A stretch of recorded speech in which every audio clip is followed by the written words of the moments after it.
today's topic is the Holy Land is everywhere. And what I mean by that is that everything is sacred ground. Where you are is holy. And no matter what you're doing, it's holy. Emilio continues to laugh. It's funny, when your funny bone gets tickled, that's it, you're done. So I'd like to look at believing, knowing, and being and the journey to divine oneness. So this is a question that, while I was away, because I was in the car with my husband for a long time, he asks questions. And then I have to come up with some kind of answer, not necessarily then, but at some point. And this is the question he asked me. Do you believe oneness with God? Do you know oneness with God? And I looked at him and said, thanks a lot. Like, what am I supposed to do with that? And the interesting thing is that as I thought about that question, I want you to think about that question. What does that mean to you? And I saw myself in God, but not all of God. And yet, part of spirituality tells us that we are all of it encapsulated in ourselves. And so this idea of how do I wrap my head around the idea that I'm one with everything? And so that's what I'm going to talk about today. So I'd like you to think about oneness. And you've heard that. Would you say that, and give me a show of hands, or in comments, let me know. Do you believe in the idea of oneness? Okay. Most of the hands went up. So believing, knowing, and being. So I'd like to start with the word believing, because many of us use the word I believe rather than I know or I am being. So belief acknowledges the truth. Believing in oneness is a vital first step. It acknowledges the truth but doesn't know it. So if you believe something, it's really not as deep as you think it is. So it lives in our minds and our prayers and our affirmations. We use the words, we think the thoughts, it's in our head, but are we embodying it? That's the question. Is it just a concept up here and not here? Rather than it being connected. So belief is a seed of knowing. And that's a good place to start. So if you believe, then what can you do perhaps to make it deeper, more real? So believing is a subjective commitment. What that means is that it's nebulous, it's cloud-like. It's not concrete in your mind. A commitment to the truth of a proposition, even if it's a matter of opinion or faith. And this is from Google, of course, because she knows everything, right? So a commitment to the truth of a proposition. So when you're believing something, that means that, yes, I'm committing to understanding that that's true, whether I really know it in my body or not. Lack of proof can be held in the absence of concrete, complete, or absolute evidence. Believing means that it's a bit like faith, right? So you don't necessarily know, but you've kind of been told and it feels good. Acceptance involves holding a conviction or accepting something as true, often for life or personal values. So believing still is on the surface. So here's some examples of believing. Believing that a favorite team will win based on hope, or believing in the importance of education based on values. In essence, to know is to have evidence-backed, undeniable truth, while to believe is to hold a position as true, often with a degree of uncertainty or without sufficient evidence to establish it as a fact. So when you go to use the word believe from here on in, I want you to think about, is it a knowing or is it a belief? And if it's a belief, would you like it to be more than that? Would you like to know? So let's go into knowing. Knowing God as oneness is direct experience. How many of you have had a knowing of that oneness? Yeah, some kind of mystical experience or something has occurred for those of you that say yes, of being one with this greater, whatever you want to call it, essence that we call God. Knowing goes beyond any kind of mental agreement.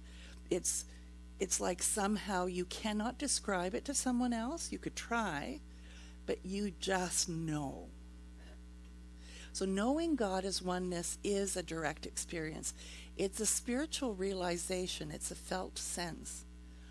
For me, it's definitely a felt sense.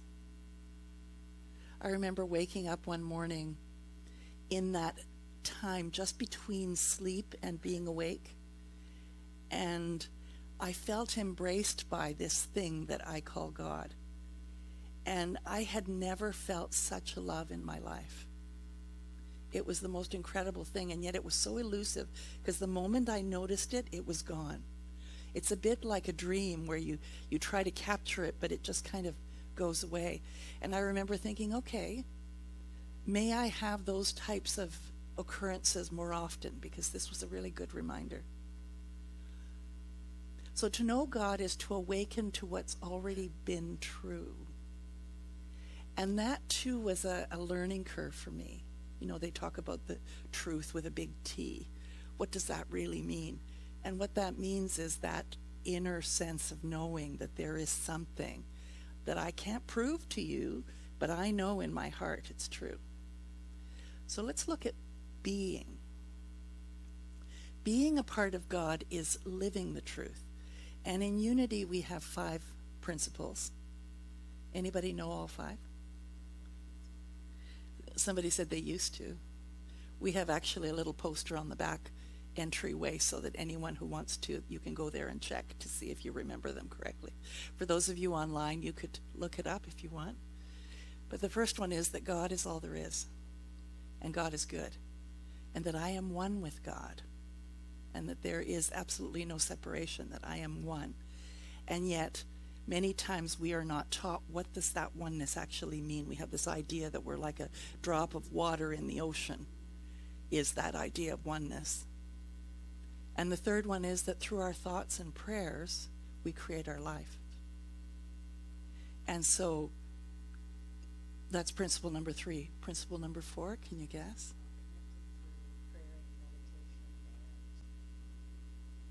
Yes, that was number 3.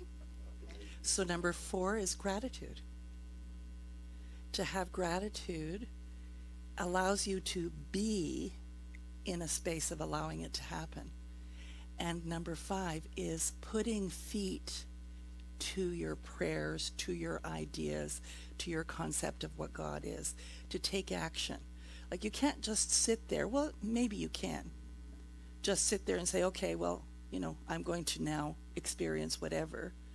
You have to take action sometimes, and sometimes that means interacting with another person, going somewhere, reading something, doing something. Waiting for it usually may take a whole lot longer, and you'll get frustrated and say, this doesn't work. But you'll get little promptings of what you might do to fully experience that. So being is embodiment of the knowing. You live from connection, not striving for it. And your life becomes a living prayer. We have that wonderful song, My Life is a Prayer. It's a beautiful one. And for those that aren't familiar with that idea, how can my life be a prayer? That's not my definition of a prayer. And yet everything we think and feel and believe and know are all within this oneness that is God. And so what is prayer anyways but just connecting to that remembering? You don't have to beg for anything, ask for anything, because there's nobody to beg or ask to. It exists within you. You are it. And so it's to acknowledge that, okay, somehow I've gotten in my own way. How do I now connect with possibility rather than the limits that I've put on myself? I had a real experience of that in my travels. We had to cut our trip short by about half because the ferry to Newfoundland had blown a piston, and they had attempted to do a couple of sailings, which are about 8 or 10 hours, with just the what was working rather than what was not working, and it was not good, and so they decided to just cancel it. But what that meant was that all our reservations and everything for an entire week were not available to us, and we couldn't bump them because of course other people had things booked. So we had to pivot and say, okay, well, we're here now, what do we do, and how will we find hotel rooms, and will they be the right price, and all of those things. And the two of us just decided that the saying that we always say to ourselves in any situation that's uncertain, everything always works out for us. Everything always does. And so we were always guided to the next best place to be and see and do, and we had a fabulous time. Maybe a few days short, but that's okay. I enjoyed my time at home as well. So that's the living in the truth. Rather than to say, well, this happened, and oh, I'm just going to sit in this hole of this thing that happened and be there, rather than be in the possibility of what is this presenting as an opportunity. So this was really interesting in my research, and I really want you to think about how it might be affecting you. So in Israel, scientists conducted a study. It was a single drop of a participant's blood was placed under a microscope and projected onto a screen. Now what they saw was captivating. There was bacteria slowly moving around, and macrophages, the cleanup crew of the blood, just lying dormant. So this is what was being seen. The bacteria were wandering freely as if in a peaceful evening stroll. The macrophages, they were fast asleep, ignoring their job. Then something unexpected happened.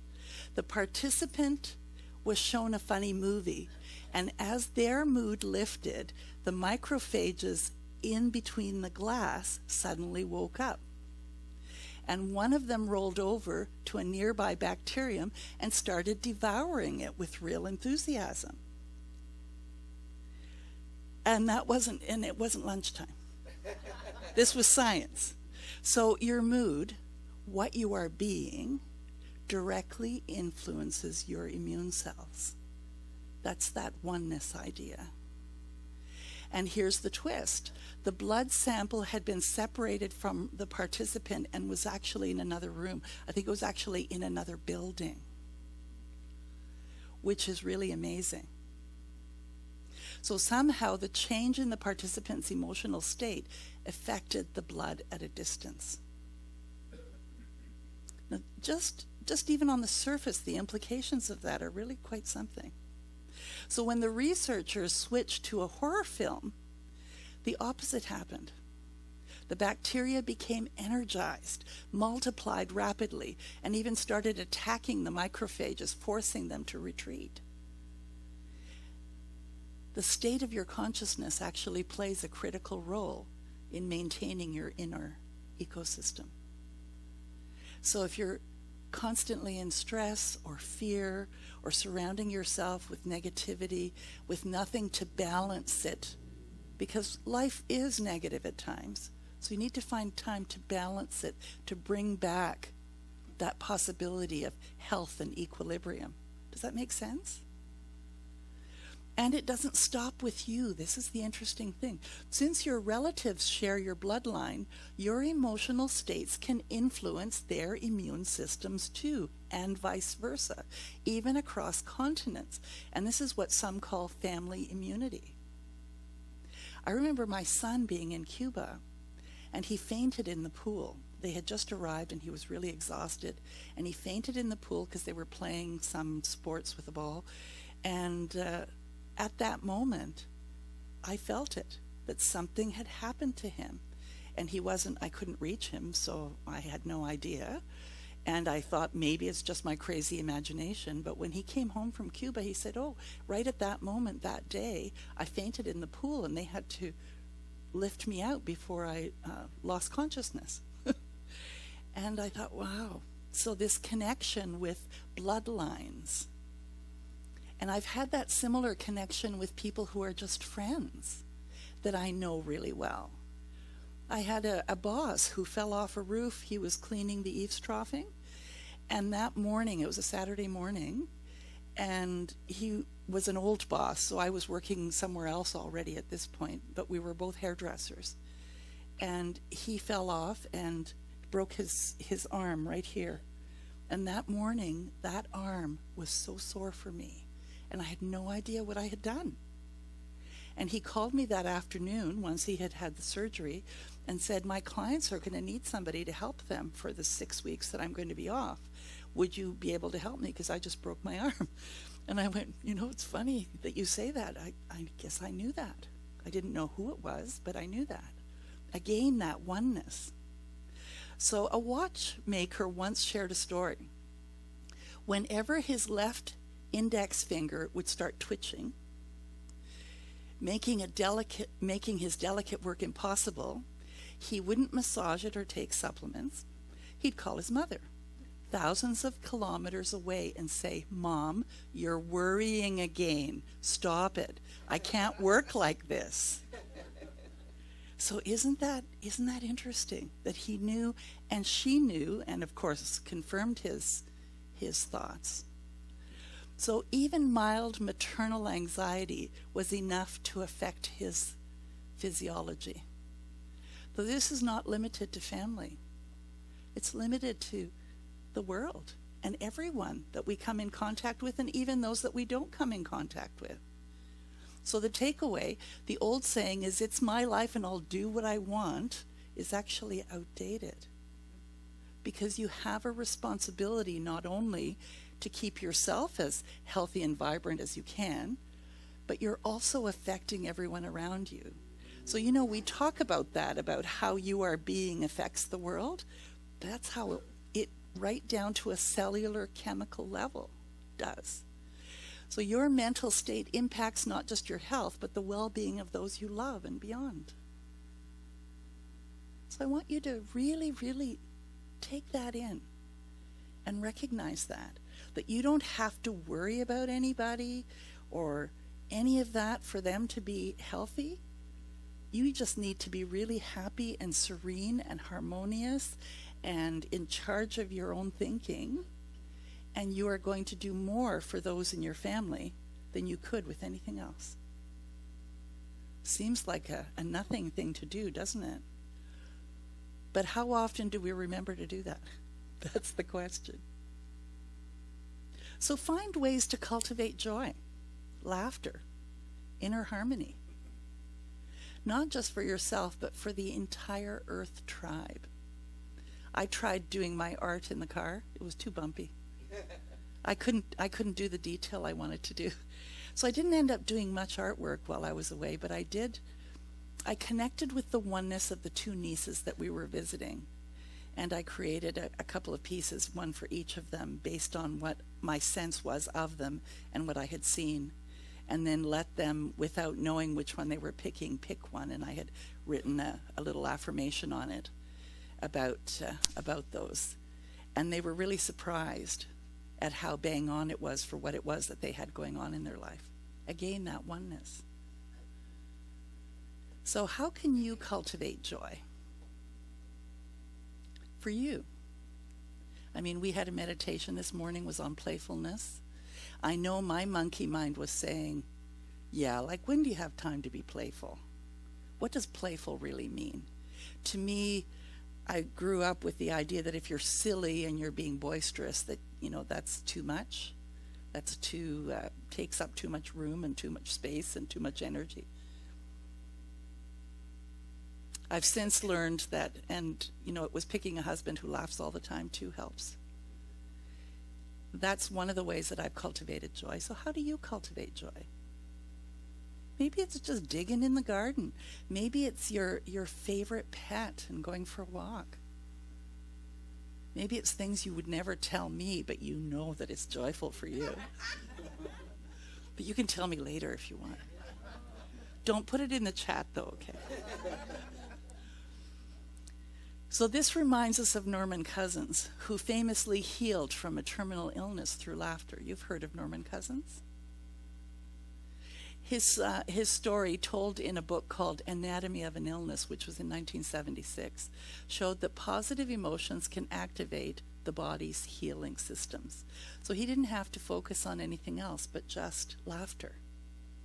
Turns out laughter is the best medicine. It isn't just saying, it's spiritual, and it's psychological or physiological as well. So closing thought. Belief just opens the door. Knowing walks through it. And being builds a home there. So we looked at believing, knowing, and being.